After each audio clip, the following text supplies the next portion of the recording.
Hello everyone, welcome to the student channel. और RRB NTPC के CBT 1 का result date announce हो चुका है और सीबीटी 2 का कब होना है एग्ज़ाम, उसके लिए भी नोटिस आ गई है कि 14 फरवरी से लेकर के 18 फरवरी के बीच में मतलब सीबीटी 2 एग्ज़ाम हो जाएगा। लेकिन ये टेंटेटिव डेट है, आगे पीछे हो सकता है, जैसा भी कोरोना के केसेज या फिर कुछ कोई भी कारण हो। अगर इसी डेट को अगर हम कंफर्म मान के चलते हैं तो कम से कम मेरे पास 2 महीने का समय बचा हुआ है और इसमें करंट अफेयर्स को कैसे हमें कवर करना है, जो भी कम से कम 2 साल से हो गया एग्ज़ाम हुए। सीबीटी 1 का तो एग्ज़ाम हाल ही में हुआ है, लेकिन तभी इसमें काफ़ी समय हो गया है, इसका रिजल्ट अभी नहीं आया है। लेकिन हमें कहाँ से कहाँ तक का करंट अफेयर पढ़ना है, ये सब सवाल जो है सबसे ज़्यादा मुझे कमेंट सेक्शन में या फिर इंस्टाग्राम पे मुझे पूछे जा रहे थे। तो मैं इस वीडियो में बस बताऊंगा कि करंट अफेयर्स कहाँ तक का कैसे पढ़ना है और इसको कैसे रिवाइज करना है, जिससे अधिक से अधिक आप क्वेश्चन पेपर में कर पाएँ। तो सबसे पहला पॉइंट यहाँ पे मैं आपको बताना चाहूँगा कि अगर आप आरआरबी के लिए करंट अफेयर्स पढ़ रहे हैं तो सीबीटी 2 का पेपर ज़्यादा दिन नहीं होने वाला है, मतलब 3 से 4 दिन में या फिर 1 हफ्ते में पेपर कंप्लीट हो जाएगा। तो 1 हफ्ते के लिए पेपर के लिए और करीब 3 महीने का तक का जो पेपर चला है सीबीटी 1, उन दोनों के करंट अफेयर्स में बहुत अंतर आपको देखने को मिलेगा। होता क्या, जब 30 या 40 पेपर या फिर हो सकता है 100 पेपर बनाने हों उनको, तो करंट अफेयर बहुत ज़्यादा वेरिएशन उसमें देखने को मिलता है। जो नहीं भी इम्पॉर्टेंट रहता है तब भी वो आपके पेपर में आ जाता है।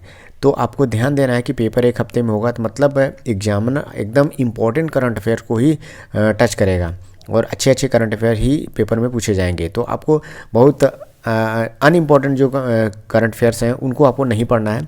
तो ये अगर आपने दिमाग में बैठा लिया कि कौन कौन से करंट अफेयर्स इंपॉर्टेंट हैं, जो ज़्यादा लाइट में रहते हैं, जो ज़्यादा फेमस हैं, उन्हीं चीज़ों पे ज़्यादा फोकस करना है आपको। क्योंकि अगर आप करंट अफेयर्स उठाने जाएंगे 2 साल का 3 साल का, जो भी जितना आप पढ़ना चाहें, वैसे 2 साल 3 साल तो नहीं पढ़ना है, तो बहुत ज़्यादा करंट अफेयर बन जाएंगे और आप 10 क्वेश्चन या 15 क्वेश्चन के लिए हो सकता है कि बहुत ज़्यादा टाइम वेस्ट कर दें। तो इतना ज़्यादा आपको टाइम वेस्ट नहीं करना है। आपको सबसे पहले ध्यान देना है कि इसको पढ़ने से पहले कि आपको सिर्फ इम्पॉर्टेंट करंट अफेयर्स पर ही फोकस करना है, मतलब जो ज़्यादा न्यूज़ में रहे हों। अब दूसरा पॉइंट ये यहाँ पे देखिए मैंने लिखा हुआ है कि यहाँ पे देखिए कहाँ तक का करंट अफेयर पढ़ना चाहिए। ज़्यादातर सभी लोग पूछ रहे हैं कि कहाँ तक का करंट अफेयर पढ़ना चाहिए। तो सबसे पहले मैं कहूँगा कि अगर आप पहले से पढ़ते हुए आ रहे हैं तो बहुत अच्छी बात है। लेकिन कुछ चीज़ें अगर आपको भूल गई हैं या फिर आप अब से फिर से पढ़ना चाहते हैं तो करंट अफेयर आप कोशिश करिए कम से कम 2021 मतलब 2021 के करंट अफेयर पहले आप कवर कर लीजिए, जनवरी से लेकर के आज तक का। जनवरी से लेकर के कम से कम पहले फेज में आप पढ़िए, जनवरी से लेकर के और अक्टूबर तक का पहले कम से कम आप कवर करिए। नवंबर दिसंबर तो चलिए अभी मान लीजिए चल रहा है, आप दिसंबर तक ही पढ़िए, ठीक है। लेकिन कम से कम जनवरी से लेकर अक्टूबर तक के करंट अफेयर्स को एकदम बढ़िया से जो इंपॉर्टेंट पोर्शन है उसको कवर कर ले जाइए। इसके बाद से अगर आपका मान लीजिए समय बचता है तो 2020 के आपको सिर्फ इम्पॉर्टेंट करंट अफेयर्स पढ़ने। इंपॉर्टेंट 2020 के कहने का मतलब क्या है कि मैं कहूँ कोई इवेंट्स हैं, जैसे एक बार ईयर में एक बार होते हैं, या फिर कोई खेल का आयोजन है, स्पोर्ट्स से रिलेटेड आयोजन है, जैसे विंबलडन के अवार्ड, विंबलडन कौन जीता, या फिर यूएस ओपन या फिर फ्रेंच ओपन, ये सब जो अवार्ड्स हैं, ये सब जो खेल हैं इसमें विनर कौन रहा है, ये सब चीज़ें आपको उसमें 2020 के ज़्यादा इंपॉर्टेंट चीज़ें पढ़नी है। जैसे उसमें नोबल के अवार्ड हो गए, ये सब जो अवार्ड हैं जो उस ईयर के बहुत ही इंपॉर्टेंट अवार्ड्स थे, इन सब चीज़ों को आपको फोकस करना है 2020 के। अगर आप 2020 के और भी करंट अफेयर्स पढ़ते रहे हैं मंथली या फिर हाफ ईयरली तो वह अच्छी बात है, लेकिन आपको कम से कम 2021 के करंट अफेयर एकदम आपके दिमाग में होना चाहिए। क्योंकि 2021 के करंट अफेयर इतने सफिशिएंट होंगे, इंपॉर्टेंट होंगे, जो कि 1 हफ्ते के पेपर में उसे कवर किया जा सकता है। मतलब 1 हफ्ते तक ही पेपर चलेगा और बहुत ज़्यादा सेट भी नहीं बनाने होंगे, तो वो उतने इंपॉर्टेंट करंट अफेयर इसमें आ जाएंगे। बाकी जो कोविड से रिलेटेड जो दवाएं हैं या फिर इसमें जो मुहिम चलाई गई है, योजनाएं जो चलाई गई हैं, ये सब चीज़ें आपको लिख करके रखना है। उसके अलावा पेपरों में मैं देखता हूँ कि सीएम के नाम आ जाते हैं और जो गवर्नर्स हैं, राज्यपाल हैं, वो चेंज होते रहते हैं, तो वो आपके नाम आ जाते हैं। तो ये सब नाम आपको ध्यान देने हैं। वैसे जो कंपनीज हैं उनके सीईओ हो गए या फिर एमडी हो गए, ये सब जो मैनेजिंग डायरेक्टर हैं, ये इन सब के नाम आपको करंट अफेयर के बहुत अच्छे से याद रहने चाहिए। ये सब चीज़ें आपको ज़्यादा कवर करनी है। तो जो ये पहला सवाल था कहाँ तक के करंट अफेयर पढ़ना है, तो मैं तो यही कहूँगा पहले 2021 के करंट अफेयर कवर कर लीजिए, 2020 के उसके बाद से इंपॉर्टेंट चीज़ों को आप कवर करिएगा, ठीक है। और इसको रिवीजन भी आपको करना है, समय आपके पास ज़्यादा बचा नहीं है। दूसरा पॉइंट है बुक्स।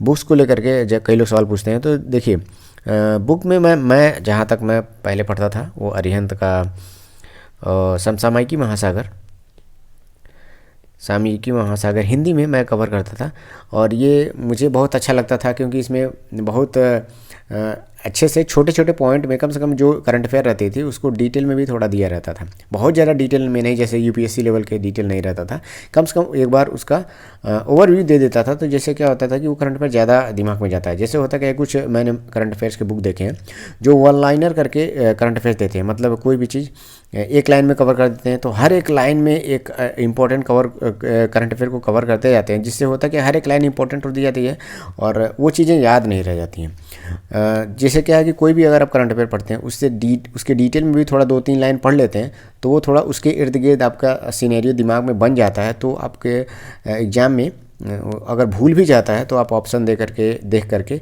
उसे थोड़ा सा लिंक कर पाते हैं। तो कम से कम वही करंट अफेयर्स की बुक आप उठाइए जिसमें थोड़ा सा जो करंट अफेयर दिए हों उससे रिलेटेड कम से कम 4 लाइन 5 लाइनें उसके डिटेल भी दिए हों। तो ऐसे करंट अफेयर की बुक आप ज़रूर चूज करिए एक बार। अगर कई लोग अगर जो लोग नहीं जानते हैं, अरिहंत समसामयिकी महासागर हिंदी में आती है, उसको एक बार ज़रूर आप लोग देखिए, आपको शायद पसंद आए। मंथली मैगजीन भी इसकी आती है, हाफ ईयरली मैगजीन भी इसकी आती है। तो हाफ ईयरली मैगजीन में वही रहते हैं जो इंपॉर्टेंट करंट अफेयर हैं उसको दिया जाता है उसमें, लेकिन उसमें बहुत ज़्यादा डिटेल में नहीं रहता है, कुछ चीज़ें उसमें स्किप भी की रहती हैं। लेकिन अगर आप मंथली पढ़ते हैं तो और अच्छी बात है, लेकिन मंथली पढ़ने का भी समय रहा नहीं। इसके अलावा अगर आपने नोट्स बनाया है, पहले से आप पढ़ते हैं, जैसे यूट्यूब से लोग कवर करते हैं, बहुत से चैनल हैं, स्टडी IQ है, अनअकैडमी है, या फिर बहुत से करंट अफेयर पढ़ाने वाले लोग हैं जो बहुत अच्छा करंट अफेयर कंटेंट लिख के प्रोवाइड कराते हैं, PDF भी प्रोवाइड कराते हैं। तो वहाँ से अगर आप कवर कर रहे हैं, उनके नोट्स भी कवर कर रहे हैं आप, तो बहुत अच्छी बात है। लेकिन अब समय ज़्यादा बचा नहीं है कि नई चीज़ों को पढ़ने का, आपको रिवीजन पे ज़्यादा से ज़्यादा फोकस करना चाहिए। 2 महीने समय बचे हैं, लेकिन आप इसमें अगर मान लीजिए करंट अफेयर क्वेश्चन 10 या 15 क्वेश्चन के बीच में अगर आ जाता है तो अभी भी समय है, कम से कम आप 60% करंट अफेयर पेपर के आप कर सकते हैं एकदम आराम से। जो पहले से पढ़ रहे हैं हो सकता है 70-80% उसके करंट अफेयर के क्वेश्चन आप कर पाएँ, लेकिन आप 100% करने की कोशिश करेंगे तो आप ज़्यादा समय दे देंगे करंट अफेयर पोर्शन को, बाकी और भी पोर्शन आपका इसकी छूट सकता है।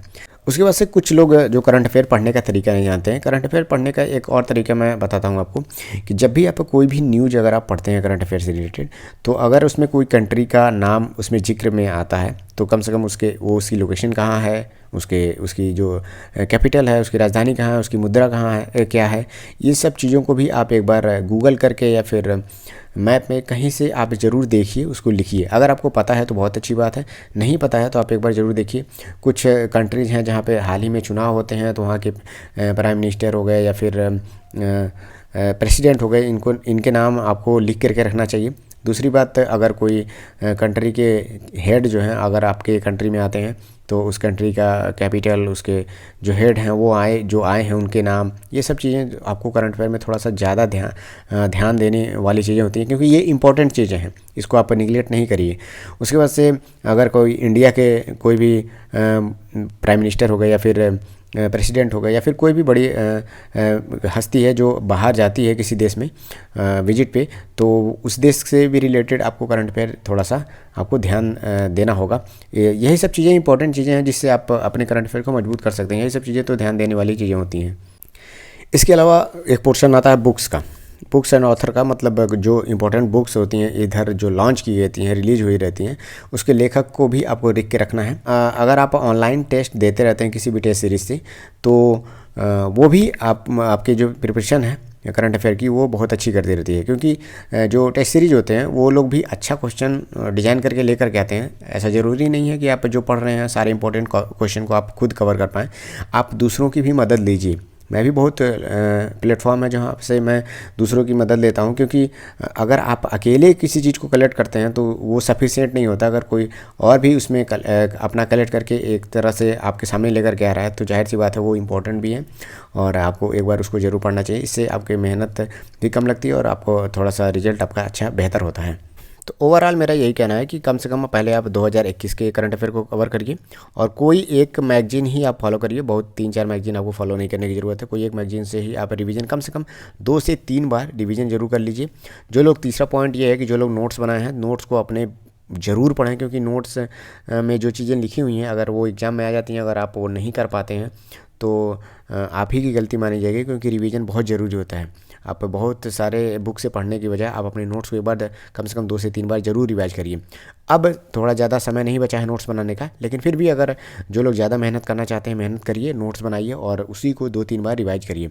चौथा पॉइंट ये मेरा कहने का मतलब है कि टेस्ट सीरीज जरूर दीजिए। समय ज़्यादा बचा नहीं है, कम से कम 2 महीने का अगर समय है तो कम से कम कोशिश करिए आप कम से कम 10 टेस्ट तो आप दे लीजिए। 1 महीने में 5, 1 महीने में 5, 2 महीने में 10 टेस्ट आप ऑनलाइन दे लीजिए और इसमें ज़रूर आपको इम्प्रूवमेंट देखने को मिलेगा। तो ये सब जो पॉइंट थे करंट अफेयर्स को लेकर के और ओवरऑल एग्ज़ाम को लेकर के, आप ये सब करिए, आपका रिजल्ट ज़रूर बेहतर होगा। Thank you, all the best.